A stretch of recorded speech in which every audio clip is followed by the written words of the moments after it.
Shalom, je suis Diobéli, le glacier, et je fais cette vidéo à l'endroit des Ivoiriens, mon peuple, de la part du Seigneur Jésus-Christ. Vous savez, nous sommes dans une période, il y a quelques jours des élections, le peuple peut être sans frein parce qu'il n'a pas de révélation. C'est pourquoi Dieu a suscité dans cette nation de véritables prophètes pour aiguiller le peuple, pour encourager le peuple, pour motiver le peuple. Et lorsqu'il y a de dénoncer, nous dénonçons aussi. Mais pour l'heure, ce que l'Esprit de Dieu veut communiquer au peuple ivoirien et à travers le peuple ivoirien, au peuple qui vivent les mêmes circonstances, c'est de pouvoir engager un certain type de combat orienté vers des entités précises. Dans l'Église, il n'y a pas véritablement de formation dans le domaine du combat spirituel. On entend beaucoup de personnes crier contre le diable, contre Satan. On entend les gens dire, sors, nous te brisons, nous te cassons. Et nous le faisions nous tous.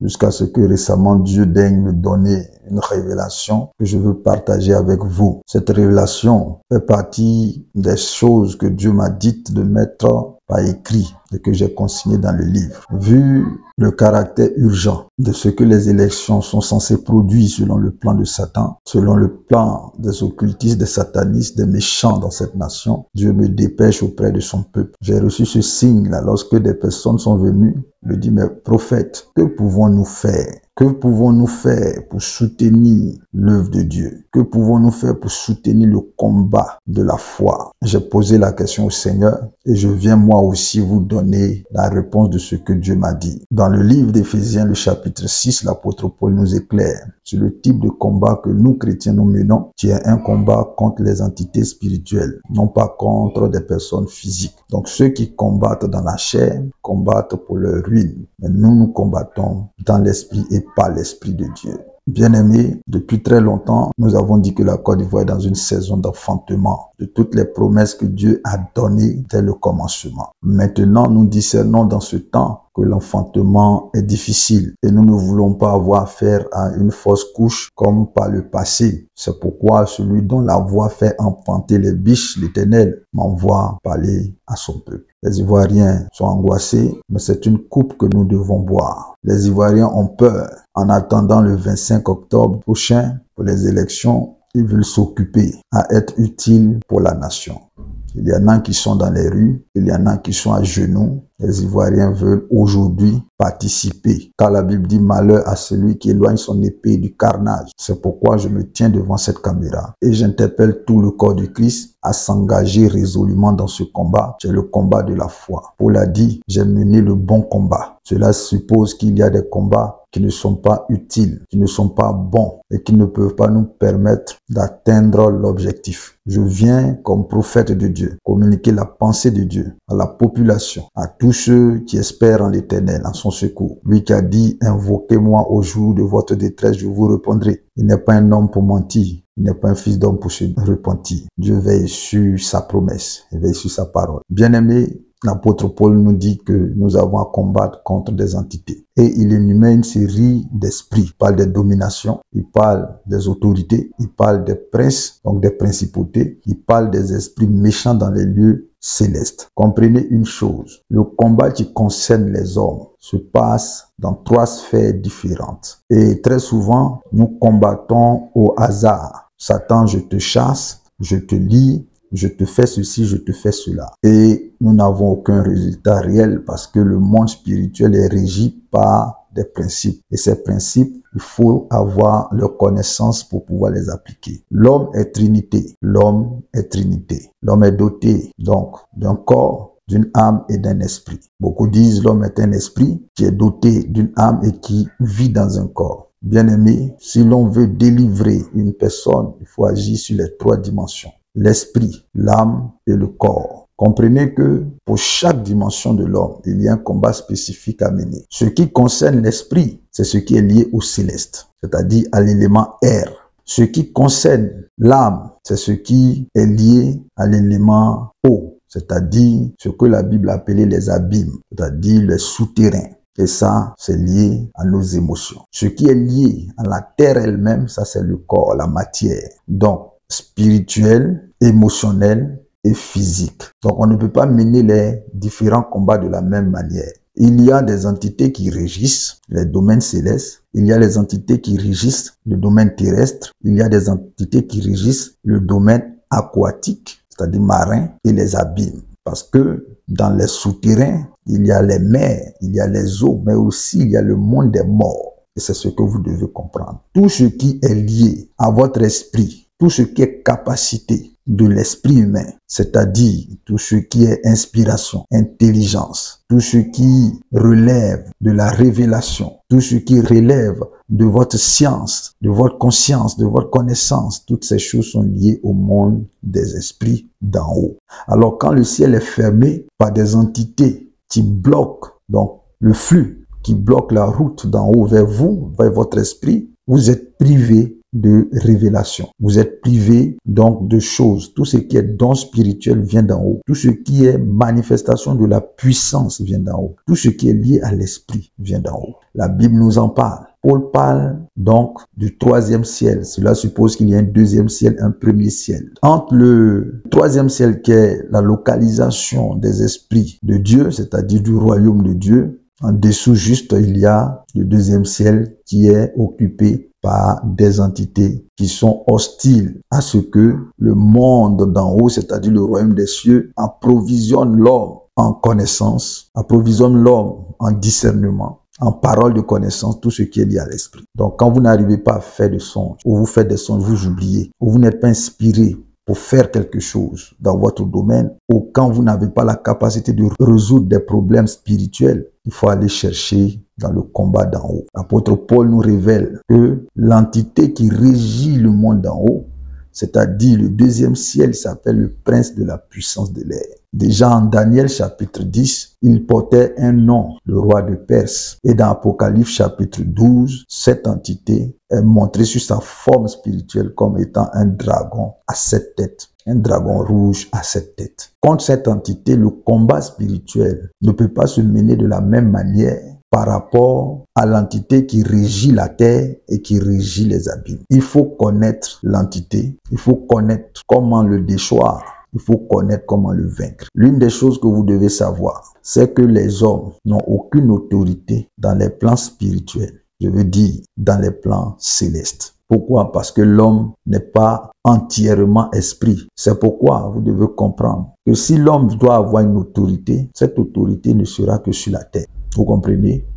C'est sur la terre que vous avez, vous enfants de Dieu, reçu le pouvoir de marcher. Marcher, c'est avec le pied. Et le pied est en contact avec la terre. Tu ne peux pas marcher dans les airs. Tu ne peux pas marcher sous l'eau. Quand Jésus dit, je vous ai donné le pouvoir de marcher. Marcher, c'est avec le pied. Donc, ton ennemi doit être délogé de son domaine d'action, de là où il est à l'aise, pour le ramener sur ton terrain où tu as un pouvoir. C'est pourquoi Apocalypse chapitre 12 dit, ils l'ont fait tomber avec ses anges. Pourquoi? Parce que Dieu voulait donner un pouvoir aux hommes. Est-ce que vous comprenez ce que je suis en train de dire? Déjà dans l'Ancien Testament, Dieu a donné la terre aux hommes. Mais c'est le pouvoir qui a été ôté. Le pouvoir de régir la terre, le pouvoir de régner sur la terre. C'est ce qui a été ôté. Le pouvoir de dominer. En Christ, nous retrouvons ce pouvoir. Et c'est alors que Jésus a dit, je vous ai donné le pouvoir de marcher sur toute la puissance de l'ennemi. Marcher, c'est sur la terre. Il faut donc transférer le combat là où nous avons le pouvoir. C'est pourquoi, déjà dans le livre de Josué, le chapitre 1, le Seigneur disait, tout lieu que vos pieds vont fouler, je vous le donne. Donc, c'est le pied qui est réellement le problème. J'en parle dans mon livre. Vous devez savoir que ce livre traite des causes de la chute de ce pays et de plusieurs pays, des conséquences et des solutions. Dans ce livre-là, ces choses-là sont écrites. Beaucoup ont pensé que je suis en train de chercher l'argent. Non.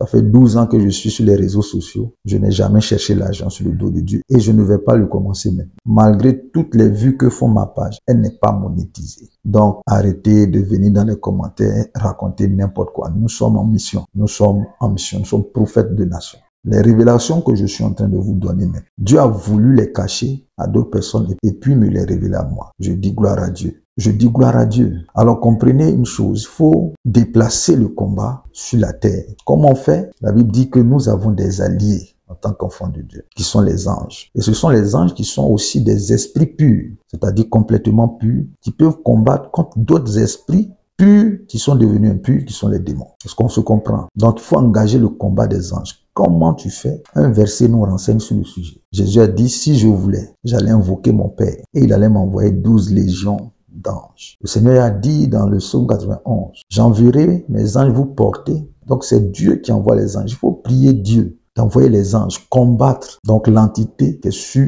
la Côte d'Ivoire, qui est sur les populations, qui est sur votre famille, quel que soit le lieu. Ce que je dis ici est universel. Quand vous arrivez dans une région, dans un pays, dans une nation, dans une ville, dans une administration, dans une entreprise, là où vous allez travailler, vous devez posséder le ciel. Vous devez posséder le ciel. Sinon, vous n'allez pas être inspiré, vous n'allez pas être productif. Jésus a dit, vous ne pouvez rien faire sans moi. Donc, pour recevoir les choses du ciel, les instructions, il faut que ton ciel soit ouvert. Le ciel, au temps de Daniel, était fermé. Daniel a prié. L'ange qui transportait la réponse à la prière de Daniel a été bloqué. C'est ainsi que vous demandez des choses à Dieu. Mais Dieu est un esprit. Il ne va pas vous donner les choses de façon physique. Il va vous les donner en termes d'inspiration, en termes de vision. Et c'est lorsque vous allez comprendre la vision, que lorsque vous allez obéir à la pratique de cette vision, que vous allez voir les choses matérielles se faire. Voilà comment Dieu travaille. Donc, il faut d'abord percer le ciel. Élie a percé le ciel. Il n'y avait pas de pluie. Dans le livre de 1 Samuel, on dit qu'il n'y avait plus de révélation dans cette période-là. Parce que le ciel était fermé.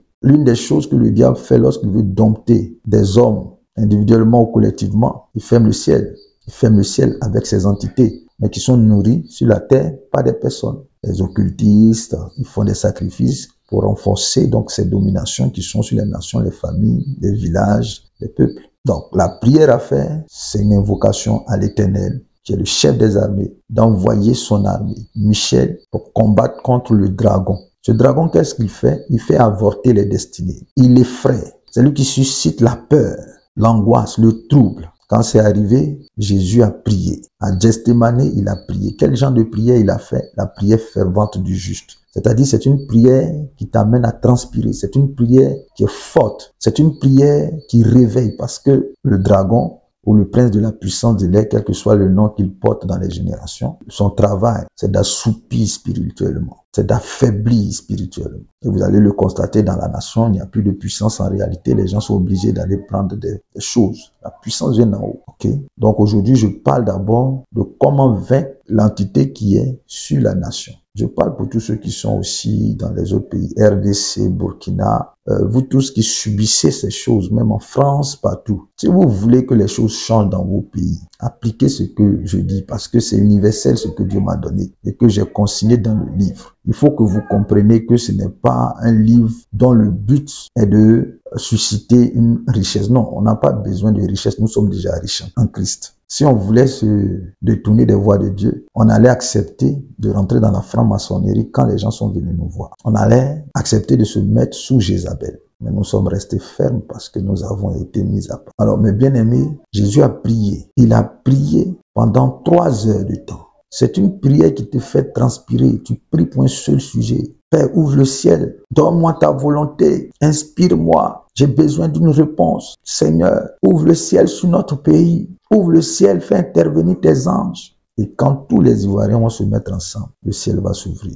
Vous comprenez? Avant d'ouvrir le ciel, Élie a posé un certain nombre de choses. Il a d'abord amené le peuple au rassemblement. Parce que pour cette prière, vous pouvez le faire individuellement, mais ça c'est pour vous. C'est pour que votre ciel à vous s'ouvre. Mais quand il s'agit d'une nation, ça doit se faire avec l'unité. C'est ainsi que Actes chapitre 2, le ciel était fermé. Les apôtres n'avaient plus de voix de Dieu. Ils se sont mis ensemble et puis le feu est descendu. Le feu, c'est la manifestation de la présence de Dieu. Et c'est ainsi que Élie aussi a fait descendre le feu du ciel. Mais Élie d'abord, il a rassemblé les croyants. Il a rétabli l'autel de Dieu. On rétablit l'autel de Dieu par la louange. Dieu descend là où il est loué. On rétablit l'autel de Dieu par la louange, par la prière fervente. Quand Jésus a prié, un ange est descendu. Quand Daniel a prié, un ange est descendu. Si nous tous nous prions, les anges vont descendre.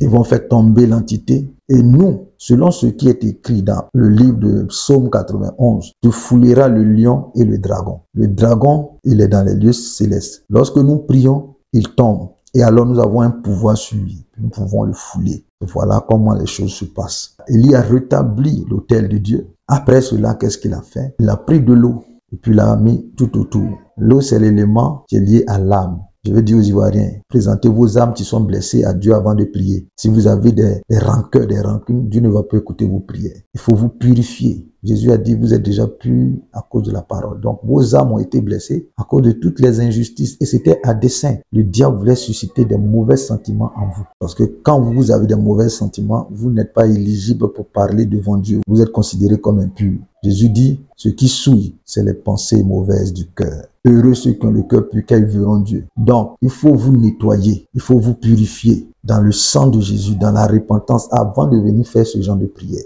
C'est pourquoi Élie, il répand de l'eau. L'eau était pour la purification des Juifs. Vous savez, quand Jésus fait le miracle des noces de Canaan, la Bible dit qu'il y avait des jarres remplis d'eau pour la purification des Juifs. Donc, l'eau est un élément de purification. Pourquoi le baptême d'eau est important pour la vie du chrétien? Bref, je ne parle pas de ces choses. Nous, les prophètes de Dieu, nous parlons de spiritualité. En dehors même de la doctrine, nous parlons de spiritualité. Vous comprenez? Donc, nous comprenons mieux les choses spirituelles, même plus que les ésotériques, les occultistes. Parce qu'ils sont engagés dans une voie, mais ils ne perçoivent pas les conséquences d'après. Jésus a dit, vous adorez ce que vous ne connaissez pas. C'est un principe. Nous, on adore ce qu'on connaît. Parce qu'au final, ces gens se retrouvent pris dans des pièges. Et puis, leurs enfants, leurs petits-enfants en pâtissent. Donc, pour revenir à notre exhortation, chers Ivoiriens, il faut que vous vous mettez dans les dispositions pour prier d'abord contre le ciel, qui est fermé pour que Dieu ouvre le ciel. Qu'est-ce qu'il fait? Après avoir rétabli l'autel de Dieu, il prie. Philippiens chapitre 4, verset 6. Ne vous inquiétez de rien, faites connaître à Dieu vos besoins. C'est là que vous allez prier, parce que c'est là que vous entrez dans le lieu secret de la prière. C'est là que vous pouvez prier, demander à Dieu des choses pour votre nation. Donc tout cela, ça fait partie des préliminaires de la prière. Vous comprenez? Pour une disposition. Il faut que le ciel s'ouvre. Tant que le ciel n'est pas ouvert, vous êtes distrait, vous avez vraiment beaucoup de choses. Satan a mis beaucoup de choses en place pour distraire les gens à la fin de ces temps. Donc, nous vous disons, bien-aimés dans le Seigneur, de vous mettre en position de soldat pour pouvoir vaincre les entités spirituelles. Les personnes que vous combattez sont sous des dominations. Ils sacrifient à ces entités-là. Je l'ai dit dans le livre. Chaque Ivoirien doit avoir ce livre. Parce que c'est ce livre-là qui va nous unir dans la prière. Dans ce livre, on aura les mêmes connaissances. On aura les mêmes rituels à faire. On aura les mêmes prières à faire. N'ayez pas peur des mots. Le mot cérémonie, rituel, c'est des choses qui sont liées à la spiritualité. Ça ne va pas changer de nom parce que le diable l'a calomnié et que les chrétiens ne veulent plus en toucher. Non, les rituels existent. Voilà, les rituels existent. J'ai dit que le mot rituel fait partie du mot spirituel. Donc, comprenez que quand on dit ces mots-là, ne soyez pas choqués. Moi, je parle à des personnes qui ont une certaine compréhension des choses spirituelles. Voilà. Donc, faites cela, acquérez le livre. Nous allons nous mettre ensemble. L'unité, c'est là que Dieu opère. C'est pourquoi Élie a rassemblé le peuple et qu'il a pu faire la prière. C'est des principes, c'est des principes. Ceux qui ont mis le pays dans cet état, ils ont pratiqué des choses spirituelles. Quand vous voyez qu'à un moment donné, les gens ne pouvaient plus parler dans le pays, les gens avaient peur. Vous voyez qu'à un moment donné, les hommes de Dieu se sont détournés de Dieu pour aller s'attacher à Mammon, pour aller s'attacher à des pratiques. C'est des actions qui ont été posées sur la base d'une compréhension des choses spirituelles. Maintenant, nous venons pour éclairer le corps du Christ. Je veux dire que ce message est un message dont la suite sera donnée dans les jours à venir pour aider les Ivoiriens à prier. Si je veux faire tout, c'est-à-dire les 3 niveaux, ça sera trop long. Donc, je donne ce premier niveau pour que tu commences à prier. Toi, tu es oppressé dans ton entreprise parce que tu es chrétien, tu veux garder ta foi. Commence à prier cette prière. Toi, tu es dans un pays, tu as quitté ton pays d'origine pour aller dans un autre pays. Et puis tu sens que les choses ne bougent pas. Il faut faire cette prière pour ouvrir ton ciel. Dans ton village, il n'y a pas de réveil. Dans la Côte d'Ivoire, il n'y a pas de réveil. Fais cette prière. Donc, pour l'ouverture du ciel sur la Côte d'Ivoire, voici la prière que nous devons faire. Avec cette révélation, cette connaissance. Et il a fini de rétablir l'autel et qu'il a prié après. Qu'est-ce qu'il fait? Il neutralise ceux qui alimentent le ciel. En réalité, quand vous ouvrez le ciel, à travers le combat des anges, il y a un ange qui est en haut. C'est l'ange de l'évangile, c'est l'ange de la parole. Et c'est lui qui va descendre pour apporter le réveil, pour apporter la vérité qui a franchi. Voilà, donc, quand cela va se faire, vous allez voir le réveil se manifester clairement. Tout est biblique, tout est biblique. Voilà, je suis un prophète scribe lié à la parole de Dieu. Que Dieu vous bénisse. Faites cela, acquérez le livre. C'est salutaire pour les nations. Nous sommes en train de tout faire pour qu'on puisse vendre ça en Côte d'Ivoire. Mais, entre-temps, vous pouvez aller sur Amazon et puis acquérir le livre. Que Dieu vous bénisse. C'était le prophète Diomélie Gracier. Pour le corps du Christ, j'ai parlé. Que Dieu vous bénisse.